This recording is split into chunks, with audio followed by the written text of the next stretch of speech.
ILO international organisation के बारे में डिस्कस करेंगे इस लेक्चर में। ये प्रीलिम्स और मेंस दोनों के लिए इंपॉर्टेंट है, आप इसके नोट्स बनाते चलना। रिसेंटली न्यूज़ में क्यों है? क्योंकि इंडिया की जो चेयरमैनशिप है गवर्निंग बॉडी की वो ख़त्म होने जा रही है। अक्टूबर 2020 से लेकर जून 2021 तक इंडिया गवर्निंग बॉडी का चेयरमैन था, जो ILO की गवर्निंग बॉडी है, इंटरनेशनल लेबर ऑर्गेनाइजेशन की गवर्निंग बॉडी का चेयरमैन। लास्ट ईयर बना था इंडिया 35 ईयर के गैप में। इससे पहले 35 ईयर पहले 35 साल पहले इंडिया इसका चेयरमैन बना था। उसके बाद 2020 में बना था ILO की गवर्निंग बॉडी का चेयरमैन। तो इसकी हिस्ट्री के बारे में जानते हैं सारा डिटेल ILO की। ये एस्टेब्लिश हुई थी 1919 में। 1919 में बनी थी ILO। एक ट्रीटी ऑफ वर्सेलिस हुई थी। देखो फर्स्ट वर्ल्ड वार हुआ था, फर्स्ट वर्ल्ड वार के बाद एक ट्रीटी हुई, संधि हुई, बहुत सारी कंट्री एक साथ आई। उन्होंने सोचा कि भाई साहब फ्यूचर में सेकेंड वर्ल्ड वार ना हो, इसलिए एक ट्रीटी बनाते हैं, हम एक संधि बनाते हैं कि पूरे इंटरनेशनल पीस और सिक्योरिटी के लिए, पूरे विश्व में शांति रहे, कोई देश एक दूसरे से ना लड़ाई करे और सुरक्षा बनी रहे, लोगों की जान ना जाए। तो इसलिए एक ट्रीटी बनाई, संधि, ट्रीटी ऑफ वर्सेलिस। उसमें लीग ऑफ नेशन बनाया। लीग ऑफ नेशन एक ऑर्गेनाइजेशन थी जो काम कर रही थी कि पूरे वर्ल्ड वाइड पीस एस्टेब्लिश कर सके, और लीग ऑफ नेशन की एजेंसी बना दी कौन? ILO, international labour organisation. ये जो भी लेबर है, कर्मचारी हैं, उनके जो उनके राइट हैं, अधिकार हैं, उनको बचाने के लिए काम करती है अभी भी। तो ये बनाई गई 1919 में। लीग ऑफ नेशन का एक स्पेशलाइज एजेंसी बना दी ILO। लेकिन आपको पता है ये काम तो कर नहीं पाई। क्यों? क्योंकि सेकेंड वर्ल्ड वार हो गया। सेकेंड वर्ल्ड वार हो गया तो लीग ऑफ नेशन फेल हो गया। क्योंकि इसलिए बनाया था league of nation. League of nation एक ऑर्गेनाइजेशन थी, किस लिए बनाई थी? ताकि इंटरनेशनल पीस रहे। लेकिन सेकेंड वर्ल्ड वार हो गया तो ये फेल हो गई। तो ये ट्रीटी ऑफ वर्सेली भी फेल हो गई, ऐसा माना जाता है। तो लीग ऑफ नेशन को हटा दिया। फिर बनाई सेकेंड वर्ल्ड वार के बाद यूनाइटेड नेशन। तो यूनाइटेड नेशन 1945 में बनी थी, सबको पता है। फिर उसी की सबसे पहली एजेंसी बना दी ILO, क्योंकि पहली एस्टेब्लिश हो चुकी थी। तो सबसे पहली एजेंसी 1946 में बना दी, स्पेशलाइज एजेंसी 1946 में UNO की ILO। तो ये UNO भी इसलिए बनाई थी इंटरनेशनल पीस और सिक्योरिटी एस्टेब्लिश करने के लिए। तो UN सक्सेसफुल रहा। उसके बाद कोई थर्ड वर्ल्ड वार नहीं हुआ, बहुत साल हो गए तब से, 1945 से। तो ये इसकी हिस्ट्री है कुछ। तो ये यूनाइटेड नेशन की एक अफिलिएटेड फर्स्ट स्पेशलाइज एजेंसी है जो 1946 में एजेंसी बना दी थी यूनाइटेड नेशन की। लेकिन एस्टेब्लिश कब हो गई थी? 1919 में ही, इंटरनेशनल लेबर ऑर्गेनाइजेशन। और इसका मुख्यालय, हेडक्वार्टर कहाँ पे है?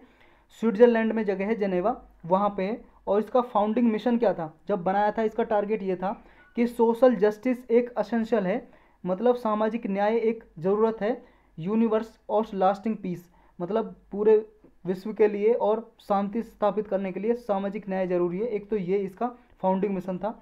नेक्स्ट था promotes internationally recognize human and labour right. मानव और जो लेबर कर्मचारी के अधिकार हैं उनको प्रमोट करना इसका मेन काम है। इसको नोबल पीस प्राइज भी मिला था, नोबल पीस प्राइज 1969 में। नोबल पीस प्राइज स्वीडन और आपके नॉर्वे की एक एकेडमी है, अकेडमी, वो मिलके देते हैं नोबल पीस प्राइज। वो छः फील्ड में देते हैं, जिसमें एक पीस भी एक क्राइटेरिया, शांति के लिए। तो नोबल पीस प्राइज मिला था ILO को। किस लिए मिला था नोबल पीस प्राइज? क्योंकि इसने पीस को प्रमोट किया था, इम्प्रूव किया था क्लासेस के अमल कि जो जाति हैं, प्रजाति हैं, क्लासेस हैं, उनके बीच में पीस, शांति स्थापना की इसने। डिसेंट वर्क किए कुछ, और वर्कर्स के न्याय के लिए, जो कर्मचारी हैं उनके न्याय के लिए काम किए ILO ने। और क्या किया था? टेक्निकल असिस्टेंस प्रोवाइड की थी डेवलपिंग नेशन के लिए। जो भी डेवलपिंग नेशन है, विकासशील देश, उनके लिए तकनीकी सहायता, टेक्निकल असिस्टेंस प्रोवाइड की थी। इसके लिए इसे नोबल पीस प्राइज़ दिया गया था 1969 में। ये ऑर्गेनाइजेशन ने, ILO ने बहुत ही इंपॉर्टेंट रोल प्ले किया है। किस किस फील्ड में? इसने लेबर राइट, जो मानव अधिकार हैं, कर्मचारियों के अधिकार हैं, ग्रेट डिप्रेशन के दौरान, जब ग्रेट डिप्रेशन आया था 1929 में, इकॉनमी, बहुत सारी कंट्रीज़ की इकॉनमी कोलैप्स कर गई थी, सारी कंट्रीज़ को इसने अफेक्ट किया था ग्रेट डिप्रेशन ने। तो इसमें जो कर्मचारी के अधिकार हैं उनको सुनिश्चित किया था, इंश्योर किया था इस ऑर्गेनाइजेशन ने। और क्या किया था? डीकोलोनाइजेशन प्रोसेस को इसने प्रमोट किया था कि जो गुलाम बना रखे हैं ब्रिटिश गवर्नमेंट ने और सारी गवर्नमेंट है जो यूरोप की, बहुत सारे देश, तो इसको डीकोलोनाइज करो, इसको हटाओ, सबको आज़ादी दो, इसमें सहायता की थी। और ट्रेड यूनियन, पोलैंड में ट्रेड यूनियन बनाने के लिए इसने सहायता की। और क्या किया था? साउथ अफ्रीका में अपार्थाइड के ऊपर विक्ट्री, इसने सहायता की उसमें भी। अपार्थाइड क्या है? रंग भेद की नीति।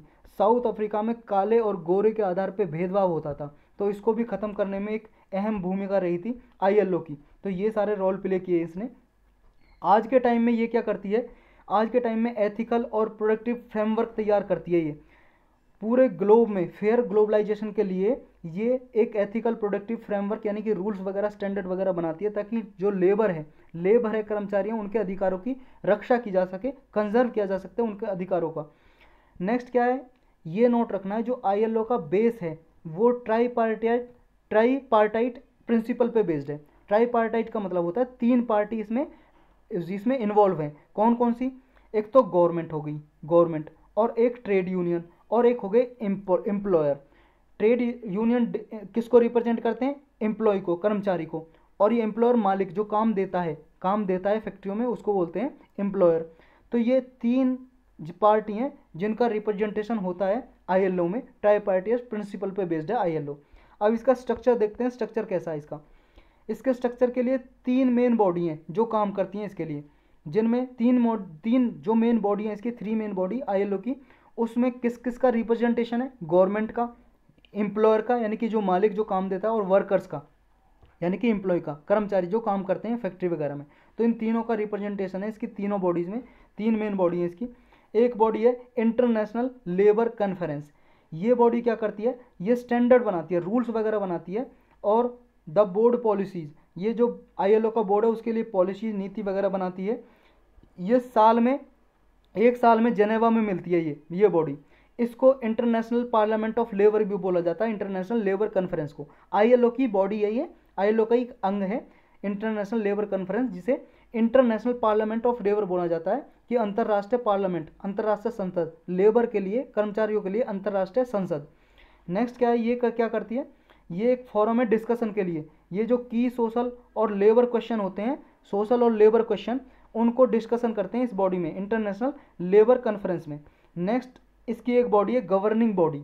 ये एग्जीक्यूटिव काउंसिल है इसकी। ये साल में 3 बार मिलती है, 3 टाइम्स ए ईयर मिलती है जेनेवा में। इसकी मीटिंग होती है 3 बार साल में। ये जितने भी पॉलिसी डिसीजन होते हैं ये लेती है गवर्निंग बॉडी। आईएलओ के जितने भी पॉलिसी के डिसीजन होते हैं ये लेती है गवर्निंग बॉडी। कोई भी प्रोग्राम या बजट एस्टेब्लिश करना हो तो ये लेती है, और जो कॉन्फ्रेंस होती है उसको सबमिट करना हो बजट वगैरह, ये देती है गवर्निंग बॉडी। इसका वर्क क्या है गवर्निंग बॉडी का? और इसका वर्क है ये कि जो ट्राईपार्टाइट जो कमेटी होती है वो इसे सहायता करती है, जो भी मेजर इंडस्ट्रीज वगैरह के जो भी इश्यूज होते हैं, तो ट्राईपार्टाइट एक कमेटी होती है। ट्राईपार्टाइट का मतलब ये है कि 3 इसमें ऑर्गन थे इसके, एक तरह से जैसे गवर्नमेंट, एम्प्लॉयर और एम्प्लॉय, ये 3 जो हैं 3 पार्टी, इनको रिप्रेजेंटेशन देते हैं इस कमेटी में। तो ये ट्राईपार्टाइट कमेटी क्या करती है? इसकी सहायता करती है किसी गवर्निंग बॉडी की। नेक्स्ट है, इसे एक कमेटी है, कमेटी ऑफ एक्सपर्ट। ये गवर्निंग बॉडी को सपोर्ट करती है। किस किस मैटर पे करती है? जैसे वोकेशनल ट्रेनिंग देनी हो लेबर वगैरह को, या मैनेजमेंट डेवलपमेंट के लिए, या ऑक्यूपेशनल सेफ्टी एंड हेल्थ, कि वर्कर्स जिस एरिया में काम करते हैं फैक्ट्री वगैरह में, उनकी हेल्थ के लिए, सेफ्टी के लिए कुछ मेजर्स लिए गए हैं कंपनी ने या नहीं, या इंडस्ट्रियल रिलेशन से रिलेटेड कोई बात हो उस पर डिसीजन लेना, या वर्कर्स की एजुकेशन के, उनकी वर्कर्स की, कर्मचारियों की एजुकेशन क्या होनी चाहिए, स्पेशल प्रॉब्लम वूमन से रिलेटेड और यंग वर्कर जो होते हैं उनसे रिलेटेड, इन इश्यूज़ पे ये एडवाइस देती है एक्सपर्ट कमेटी। किसको? गवर्निंग बॉडी को। एक इंटरनेशनल लेबर ऑफिस है, ये परमानेंट सेक्रेटेरिएट है इंटरनेशनल लेबर ऑर्गेनाइजेशन का। ये फोकल पॉइंट होता है आईएलओ का। ओवरऑल एक्टिविटीज़ जो होती हैं ये क्या करती है? ये गवर्निंग बॉडी के स्क्रूटनी के अंडर प्रिपेयर करती हैं आईएलओ की जो भी ओवरऑल एक्टिविटी होती हैं, जो गवर्निंग बॉडी उसे छानबीन करती है। और लीडरशिप होती है डायरेक्टर जनरल की। जो गवर्निंग बॉडी और डायरेक्टर जनरल होते हैं इनकी लीडरशिप होती है, ये मान लो आप। इसकी एक रीजनल मीटिंग भी होती है, मतलब कंट्रीज़ में अलग अलग कंट्रीज़ में रीजनल लेवल पर भी मीटिंग होती है आईएलओ मेंबर स्टेट्स की। जो आईएलओ के जो भी सदस्य हैं, मान लो इंडिया इसका सदस्य है, मेंबर है, तो इनकी रीजनल लेवल पे भी होती है, ताकि जो रीजनल लेवल पे जो भी प्रॉब्लम है, उनके स्पेशल इंटरेस्ट होते हैं जो लेबर के, वर्कर के, उनको एग्जामिन किया जा सके, इसलिए मीटिंग होती है इसकी। नेक्स्ट अब आता है इसके फंक्शन क्या है आईएलओ के। आईएलओ के फंक्शन है कि ये पॉलिसी प्रोग्राम बनाती है, और जो भी सोशल लेबर इशू होते हैं उनको रिजॉल्व करने के लिए और इंटरनेशनल लेबर स्टैंडर्ड बनाती है। पूरे अंतर्राष्ट्रीय में, पूरे विश्व में एक रूल्स रेगुलेशन हो जो लेबर के लिए हो, लेबर की सुरक्षा के लिए, ये सब कुछ रिकमेंडेशन के ना अडॉप्शन देना, ताकि जो कंट्री हैं उनको रिकमेंड करती है, जो भी इसके मेंबर देश हैं, कि आप ये पॉलिसी लेके आओ ताकि लेबर के जो राइट हैं उनको बचाया जा सके। नेक्स्ट, ये जो मेंबर स्टेट्स हैं उनके सोशल और लेबर प्रॉब्लम जितनी होती है उनको सॉल्व करने के लिए उनकी सहायता करती है, असिस्टेंस करती है ILO। और ह्यूमन राइट प्रोटेक्शन भी करती है। ह्यूमन राइट प्रोटेक्शन में जैसे राइट टू वर्क हो गया, काम देने का अधिकार, freedom of association, collective negotiation, protection against force labour, जो फोर्स लेबर होती है बंधुआ मजदूरी, उसके अगेंस्ट प्रोटेक्शन देना इसका काम है। डिस्क्रिमिनेशन के अगेंस्ट प्रोटेक्शन, भेदभाव के विरुद्ध ये सुरक्षा देती है, इसका काम है ILO का। नेक्स्ट क्या करती है, रिसर्च करती है, पब्लिकेशन ऑफ वर्क करती है सोशल और लेबर इशू पे, जितने भी सामाजिक और लेबर इशू हैं, कर्मचारियों के जितने भी प्रॉब्लम है उनको प्रकाशित करती है ये, और रिसर्च करती रहती है उन पे। इसके ऑब्जेक्टिव क्या हैं, इसके ऑब्जेक्टिव हैं, यानी कि ऑब्जेक्टिव का मतलब टारगेट, टारगेट यही है कि स्टैंडर्ड और फंडामेंटल प्रिंसिपल और राइट हैं वर्क प्लेस पे, जहाँ पे लोग काम करते हैं, लेबर काम करती है, वहाँ पे उनके अधिकार और फंडामेंटल प्रिंसिपल रूल्स रेगुलेशन को प्रमोट करना इसका काम है। और नेक्स्ट किसी का क्या काम है, ऑब्जेक्टिव क्या है इसका, इसका टारगेट यही है कि वुमन और मैन को उनकी डिसेंट एम्प्लॉयमेंट के लिए उन्हें एक अपॉर्चुनिटी प्रोवाइड करना, एक मौका देना, ताकि वो सिक्योर कर सके डिसेंट एम्प्लॉयमेंट। नेक्स्ट क्या है, कवरेज और इफेक्टिवनेस को इन्हेंस करना सोशल प्रोटेक्शन के लिए, इसका काम है। जो ट्राई पार्टिज्म है और सोशल डायलॉग है इसको भी मजबूत करना इसका काम है। ट्राई पार्टिज्म का मतलब है कि जैसे गवर्नमेंट और ट्रेड यूनियन और एम्प्लॉयर ट्रेड यूनियन को रिप्रेजेंट करते हैं, मतलब ट्रेड यूनियन किसको रिप्रेजेंट करते हैं, एम्प्लॉय को, कर्मचारी को, और एम्प्लॉयर मतलब कंपनी के मालिक, और गवर्नमेंट, ये तीनों पार्टीजन ये रहे पास में और जितनी भी लेबर की प्रॉब्लम है उनको सॉल्व करें। तो इस ट्राई पार्टीजन को इसका प्रमोट करना इसका ऑब्जेक्टिव है। नेक्स्ट आता है इंटरनेशनल लेबर स्टैंडर्ड, इसके रूल्स वगैरह कैसे हैं, क्या हैं और कैसे रेटिफाई होते हैं, कैसे बनते हैं। ILO सेट करता है इंटरनेशनल लेबर स्टैंडर्ड और कन्वेंशन के साथ ये रूल्स नियम बनाता है, और जो मेंबर स्टेट फिर उसको रेटिफाई करते हैं। लेकिन ये नॉन बाइंडिंग स्टैंडर्ड होते हैं, ये याद रखना है, इसके जो रूल वगैरह नियम वगैरह नॉन बाइंडिंग है, मतलब बाध्यकारी नहीं है, नॉन बाइंडिंग है। जो कन्वेंशन है ये गवर्नमेंट और वर्कर एम्प्लॉयर से इनपुट लेती है, मतलब सब जो ट्राई पार्टी हैं, जो पार्टी हैं जैसे वर्कर कर्मचारी, एम्प्लॉयर नौकरी देने वाले, कंपनी के मालिक और सरकार, इन तीनों के पक्ष को सुनती है और फिर स्टैंडर्ड बनाती है। फिर इंटरनेशनल लेबर जो कॉन्फ्रेंस है वो अडॉप्ट करती है स्टैंडर्ड रूल्स वगैरह कि इंटरनेशनल लेवल पे कैसे रूल होने चाहिए। जो कंट्री जो भी इसका मेंबर है अगर उसने ILO की कन्वेंशन को रेटिफाई कर दिया तो वो एक्सेप्ट करता है लीगली बाइंडिंग इंस्ट्रूमेंट। मतलब देखो इसके रूल वैसे लीगली बाइंडिंग तो है नहीं, लेकिन जनरली क्या होता है, जब कोई भी मेंबर कंट्री होता है उसको रेटिफाई कर देता है। रेटिफाई का मतलब होता है प्रमाणित करना, जैसे एक तो साइन कर दिया इसके स्टैंडर्ड पे, जो भी इसके रूल नियम है, जब मीटिंग हुई ILO की, और फिर उसके बाद अपने पार्लियामेंट में, अपने अपने देश के पार्लियामेंट में उसको पास करना होता है रेजोल्यूशन से, उसको बोलते हैं रेटिफाई। तो एक बार कोई भी मेंबर देश इसकी कन्वेंशन को रेटिफाई कर देता है तो वो एक्सेप्ट करता है, अपने आप ही ऑटोमेटिकली एक्सेप्ट करता है लीगली बाइंडिंग इंस्ट्रूमेंट की तरह। लेकिन जो इसके स्टैंडर्ड वगैरह होते हैं वैसे कन्वेंशन वगैरह नॉन बाइंडिंग होते हैं, जनरली पूछा जाए तो। UPSC ऐसे पूछ सकता है इसकी कन्वेंशन और स्टैंडर्ड बाइंडिंग होते हैं नॉन बाइंडिंग, तो उसका आंसर है नॉन बाइंडिंग। लेकिन हाँ, अगर स्टेटमेंट में यह आए कि अगर मान लो कोई भी कंट्री एक्सेप्ट कर लेता है, कन्वेंशन को रेटिफाई कर लेता है, तो वो लीगली बाइंडिंग की तरह एक्सेप्ट करता है क्या कोई भी देश, तो उसका आंसर है हाँ, अपने आप देश उसको लीगली बाइंडिंग की तरह एक्सेप्ट करता है। फिर वो अपने देश में इस कन्वेंशन के हिसाब से, कन्वेंशन का मतलब है ILO की ट्रीटी होती है, एग्रीमेंट में लिखा होते हैं रूल्स नियम, अगर उनके हिसाब से फिर कोई भी कंट्री होता है इसका मेंबर, वो अपने हिसाब में अपने नेशनल लॉज, राष्ट्र के कानून बनाता है इंटरनेशनल स्टैंडर्ड के हिसाब से। नेक्स्ट है इसका डिसेंट वर्क एजेंडा। कैसे वर्क एजेंडा काम करता है, देखो इसके मिशन का ही पार्ट है ILO का। ये डिसेंट वर्क सिस्टम हो और सोशल डायलॉग को प्रमोट करने के लिए, सोशल प्रोटेक्शन और एम्प्लॉयमेंट क्रिएशन करने के लिए, ज़्यादा से ज़्यादा रोजगार हो लोगों के लिए, कर्मचारियों की प्रोटेक्शन हो, इसके लिए इंटरनेशनल स्टैंडर्ड को रेस्पेक्ट किया जाए पूरे इंटरनेशनल लेवल पे, इसके लिए काम करता है, इसका एजेंडा है। और एजेंडा में क्या है, जो इंटरनेशनल लेबर ऑर्गेनाइजेशन है ये टेक्निकल सपोर्ट भी देती है 100 कंट्रीज से ज़्यादा को, ताकि वो अपने देश में ये जो डेवलपमेंट करें और लेबर के जो राइट है उनको प्रोटेक्ट करें। जो इंटरनेशनल लेबर ऑर्गेनाइजेशन है उसका फंडामेंटल प्रिंसिपल है और राइट्स वर्क प्लेस पे क्या होना चाहिए, इसके लिए भी एक डिक्लेरेशन है।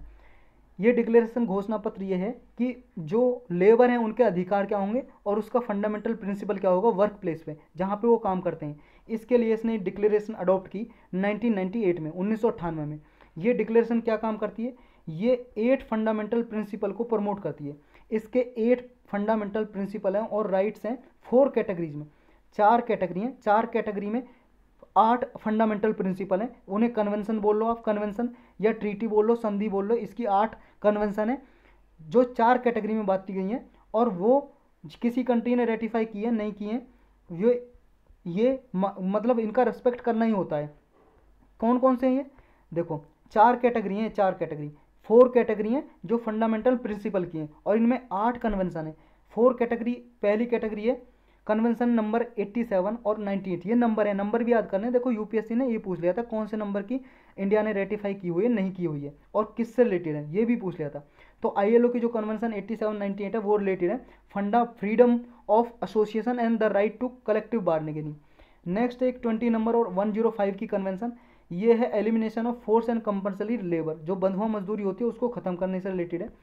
चाइल्ड लेबर जो है बच्चों को लेबर की तरह काम कराना, उसका अबोलिशन मिटाना, ये कन्वेंशन है 138 182, इससे रिलेटेड है। ये यूपीएससी पूछ चुका है, इससे मैं पूछा था आईएलओ की जो कन्वेंशन नंबर 138 और 188 है वो किससे संबंध रखती हैं, किससे रिलेटेड है। इसका सही आंसर था चाइल्ड लेबर को अबोलिशन करना।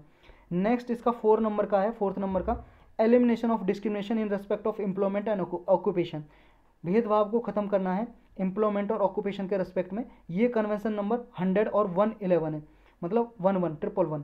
तो ये 4 टाइप की कैटेगरी है, इन 4 टाइप की कैटेगरी में 8 कन्वेंशन है। कोर जो कन्वेंशन है, core convention 8 fundamental principle convention है जो United nation human right framework है ना, यूनाइटेड नेशन का भी इंटीग्रल पार्ट है। जो ये कोर प्रिंसिपल है, कोर कन्वेंशन है आईएलओ की, और ये क्या करती हैं, इनका रेटिफिकेशन इंपॉर्टेंट है, मेंबर स्टेट को इनका रेटिफिकेशन करना पड़ता है, अपने पार्लियामेंट में भी पास करना पड़ता है ताकि ह्यूमन राइट को प्रोटेक्ट किया जा सके, बचाया जा सके। अभी तक क्या है, ओवरऑल 135 मेंबर ने इसको रेटिफाई कर दिया है, लेकिन 48 मेंबर अभी भी ऐसे हैं जिनकी पॉपुलेशन बहुत ज़्यादा, लेकिन उन्होंने पूरी की पूरी 8 कन्वेंशन को रेटिफाई नहीं किया है। उनमें से इंडिया भी एक है, इंडिया ने 2 को रेटिफाई नहीं किया, बाकी की 6 कन्वेंशन है इसकी कोर कन्वेंशन, उनको रेटिफाई कर चुका है। तो इसकी 8 कोर कन्वेंशन कौन सी हैं, जो ऊपर हमने 4 कैटेगरी पढ़ी थी, 4 कैटेगरी की वो डिवाइड है 8 में। ये 8 में एक है नंबर 29, ये फोर्स लेबर कन्वेंशन है। नेक्स्ट है number 105, abolition of force labour convention, बंधुआ मजदूरी को घटाना, एलिमिनेट करना, हटाना, रिमूव करना। 100 नंबर की कन्वेंशन है इक्वल रिम्यूनरेशन कन्वेंशन, इसमें मैन हो या वुमन सबको समान वेजेस दी जाए, मजदूरी दी जाए, इस पे ये काम करती है इक्वल रेम्यूनरेशन कन्वेंशन। नेक्स्ट है डिस्क्रिमिनेशन, एम्प्लॉयमेंट ऑक्यूपेशन का जो डिस्क्रिमिनेशन है वो नंबर 111 इसकी कन्वेंशन है। एक है 138 minimum wage convention, minimum wage convention है 138 की। एक है worst form of child labour, ये 182 की है नंबर की। एक है number 87 freedom of association and protection of right to organise convention, और एक है लास्ट वन 98 की नंबर, कन्वेंशन नंबर है 98 right to organise and collective bargaining. तो ये 8 कन्वेंशन है, ये जो टुगेदर क्या करती हैं, आज भी ये काम करती हैं, ग्लोबली इकोनॉमिक और अदर चैलेंजेस हैं इनको मतलब ओवरकम करने के लिए, ताकि जो वर्कर्स हैं उनकी वेलफेयर और लाइवलीहुड को सुनिश्चित किया जा सके, जो भी बाधाएं आती हैं उनके राइट में उनको हटाया जा सके। ये जो architecture universality of human right का जो आर्किटेक्चर का पार्ट है, ये उसी को प्रमोट करती हैं मेनली, और लोगों को जस्टिस प्रोवाइड करते हैं ग्लोबल स्टैंडर्ड सेट करके। यूनाइटेड सिस्टम है जो उसी का भी ये पार्ट है, जैसे यूनाइटेड नेशन जो ह्यूमन राइट काउंसिल है वो ह्यूमन राइट को प्रोटेक्ट करती है, मानव अधिकारों को, तो उसको भी एक तरह से स्ट्रेंथन करते हैं ये 8 कन्वेंशन है जो आईएलओ की। अब इंडिया और आईएलओ का क्या रिलेशन है ये पढ़ लेते हैं। देखो इंडिया फाउंडिंग मेंबर है, जब आईएलओ बना था तब से इंडिया परमानेंट मेंबर है आईएलओ के गवर्निंग बॉडी का। 1922 से आईएलओ की गवर्निंग बॉडी का परमानेंट मेंबर है, और आईएलओ जब से बना है 1990 से, अंग्रेजों के ज़माने से ही इंडिया फाउंडिंग मेंबर है, मतलब इसका जब बना था तब से मेंबर है। इंडिया ने फर्स्ट आईएलओ ऑफिस इंडिया में बना था, आईएलओ का फर्स्ट ऑफिस 1928 में। ये ऑफिस क्या करता है, ये ऑफिस क्या करता है, प्रोडक्टिव पार्टनरशिप करता है इंडिया के साथ, और जो भी मान लो ग्राउंड लेवल पे जो भी रिसर्च वगैरह करनी हो लेबर के रिगार्डिंग, तो ये रिसर्च वगैरह करता है। प्रिंसिपल हैं जो आईएलओ को, उनको प्रमोट करता है इंडिया में। इंडिया ने 8 में से 8 जो 8 कोर इसकी कन्वेंशन है उनमें से 6 को रेटिफाई कर दिया है। वो कौन सी हैं, एक तो है फोर्स लेबर की 29 की, 105 की abolition of force labour convention, एक है 100 नंबर की इक्वल रिम्यूनरेशन कन्वेंशन, एक है 111 discrimination employment occupation minimum age convention 138 number की, एक है आपकी worst form of child labour convention 182 की। इंडिया ने दो को अभी रेटिफाई नहीं किया है, वो कौन कौन सी हैं? एक तो है 87 नंबर की और एक है आपकी 98। तो 87 और 98 नंबर याद रखना है। 87 रिलेटेड है किससे? ये फंडामेंटल राइट है, freedom of association and protection of right to organise convention. एक है right to organise and collective bargaining convention, ये 1949 की है, 1948 की है। तो 87 और 98 नंबर की है। इनका मेन रीजन क्या है, क्यों नहीं रेटिफाई की इंडिया ने ये दो कन्वेंशन, नंबर 87 और 98 नंबर की? ये इसलिए नहीं की क्योंकि ये गवर्नमेंट सर्वेंट पे इंडिया कुछ रेस्ट्रिक्शन इम्पोज करता है, मतलब कुछ बाधाएं लगाता है। जो हमारे सरकारी कर्मचारी हैं इंडिया, उन पर कुछ रेस्ट्रिक्शन लगाए हुए हैं। लेकिन अगर इन कन्वेंशन को साइन कर देगा इंडिया तो वो रेस्ट्रिक्शन हटानी पड़ जाएंगी। वो कैसी रेस्ट्रिक्शन है जो इंडिया ने लगा रखी है? ये ऐसी रेस्ट्रिक्शन है, कुछ स्टैच्यूटरी लॉ बनाए हुए, कानून बनाए हुए हैं इंडिया में जो गवर्नमेंट एम्प्लॉयज़ के लिए हैं। जैसे गवर्नमेंट जो सरकारी अधिकारी हैं उन्हें राइट टू स्ट्राइक नहीं दिया हुआ है, मतलब स्ट्राइक हड़ताल करने का अधिकार नहीं है। और वो गवर्नमेंट को ओपनली क्रिटिसाइज नहीं कर सकते, गवर्नमेंट पॉलिसीज़ को, मतलब गवर्नमेंट पॉलिसी की आलोचना नहीं कर सकते। और ये फाइनेंशियल कंट्रीब्यूशन फ्रीली एक्सेप्ट नहीं कर सकते किसी से भी, और फ्रीली किसी भी फॉरेन ऑर्गेनाइजेशन को ज्वाइन नहीं कर सकते। तो ये कुछ रोक लगाई हुई हैं। लेकिन अगर ये साइन कर दी इंडिया ने, ये कन्वेंशन 87 और 98 की, तो ये सारी रेस्ट्रिक्शन हट जाएंगी सरकारी कर्मचारियों से। तो ये रेस्ट्रिक्शन नहीं रहेंगी, उन्हें अधिकार मिल जाएंगे हड़ताल करने के भी, गवर्नमेंट पॉलिसी को क्रिटिसाइज करने के भी। तो ये इंडिया नहीं चाहता, इसलिए ये कन्वेंशन साइन नहीं की है। अब ये आता है trade union at ILO। ILO पे, इंटरनेशनल लेबर ऑर्गेनाइजेशन में जो ट्रेड यूनियन होती हैं, ये क्या रोल प्ले करती हैं? ये पॉलिसी वगैरह डेवलप करने के लिए ILO को सुझाव देती हैं, सजेशन, कि आप ट्रेड यूनियंस क्या है, लेबर ऑर्गेनाइजेशन से जुड़ी होती हैं, मतलब लेबर ऑर्गेनाइजेशन होती हैं। ये लेबर के सारे अधिकार क्या हैं, उनकी प्रॉब्लम क्या, सब जानती हैं। तो ILO को एक तरह से सजेशन देती हैं ये। एक ब्यूरो फॉर वर्कर्स एक्टिविटी, एक ब्यूरो है वर्कर्स की एक्टिविटी पे, सेक्रेटेरिएट पे ही, ILO के पे। ये क्या करती है, इंडिपेंडेंट और डेमोक्रेटिक ट्रेड यूनियंस को प्रमोट करने के लिए काम करती है। वर्कर्स के राइट को और इंटरेस्ट को बचाया जा सके, डिफेंड किया जा सके, इसलिए ये सजेशन देती है ILO को। एक ILO के सुपरवाइजरी रोल हैं, वो कौन कौन से हैं? ILO मॉनिटर करता है कि ILO की जो भी कन्वेंशन है, वो जो मेंबर स्टेट्स ने रेटिफाई कर दिए हैं, जिनको प्रमाणित कर दिया है जिसने कंट्री ने भी, वो उनको सही से लागू कर रहा है, इंप्लीमेंट कर रहा है, नहीं कर रहा, ये मॉनिटर करती है। एक कमेटी ऑफ एक्सपर्ट की कमेटी ILO की, ये रिकमेंडेशन देती है कन्वेंशन के लिए, एप्लीकेशन के लिए। एक है इंटरनेशनल लेबर कॉन्फ्रेंस, ये ट्राईपार्टाइट कमेटी है। ये ट्राईपार्टाइट कमेटी क्या है? इसमें गवर्नमेंट, लेबर और आपके एम्प्लॉयर, इनसे तीनों पार्टी से इसके मेंबर रिप्रेजेंट करते हैं इसको। ये भी रिकमेंडेशन देते हैं इनके राइट्स को प्रोटेक्ट करने के लिए, और जो भी इशू वगैरह होते हैं वो बताते हैं। एक मेंबर जो स्टेट्स होते हैं, जो भी इस ILO के मेंबर स्टेट हैं, सदस्य देश हैं, कंट्रीज हैं, वो क्या है, रिपोर्ट भेजते हैं ILO को, रिपोर्ट भेजते हैं कि वो अपने देश में कन्वेंशन को कैसे इंप्लीमेंट कर रहे हैं, कैसे लागू कर रहे हैं, और कितनी प्रोग्रेस हुई है जब से इंप्लीमेंट कर रहे हैं, क्या क्या हासिल किया है। नेक्स्ट आता है कंप्लेंट कैसे कर सकते हैं। कोई मान लो ILO की कन्वेंशन को ना मान रहा है, तो कंप्लेंट कैसे करते हैं? ILO रजिस्टर करता है कंप्लेंट किसी भी एंटिटी के अगेंस्ट जो मान लो इंटरनेशनल रूल्स को वायलेट कर रहा है, उल्लंघन कर रहा है, तो ILO उस पर कंप्लेंट लिखता है, उसकी, उस देश की जो कंप्लाई नहीं कर रहा है इंटरनेशनल कन्वेंशन है जो ILO की। लेकिन ILO के पास ये पावर नहीं है, किसी भी गवर्नमेंट पे, किसी भी सरकार पे वो सैंक्शन इम्पोज नहीं कर सकता। सैंक्शन का मतलब होता है प्रतिबंध, कोई प्रतिबंध नहीं लगा सकता ILO। ये चीज़ आपको याद रखनी है, ये इंपॉर्टेंट लाइन है, does not impose sanction on government. Complaint file की जा सकती है किसी भी मेंबर के अगेंस्ट जो ILO की कन्वेंशन को रेटिफाई कर चुका है, लेकिन उस कन्वेंशन को मान नहीं रहा है, कंप्लाई नहीं कर रहा है, उसके अकॉर्डिंग रूल नहीं बना रहा है अपने देश में, तो उसके अगेंस्ट कंप्लेंट फाइल की जा सकती है। और कंप्लेंट कोई और अनदर मेंबर भी कर सकता है, मेंबर स्टेट, उससे भी कंप्लेंट ली जा सकती है ILO के द्वारा, जिसने मान लो कन्वेंशन को साइन किया है और वो डिग्रेड कर रहा है इंटरनेशनल लेबर कॉन्फ्रेंस को, और ILO की जो गवर्निंग बॉडी है उसका अपमान कर रहा है, कोई उसका डिसरेस्पेक्ट कर रहा है, डिग्रेड कर रहा है, डेलीगेट कर रहा है उसकी पावर को, तो तब भी कंप्लेंट फाइल की जा सकती है ILO में। तो ये था ILO के बारे में इस लेक्चर में।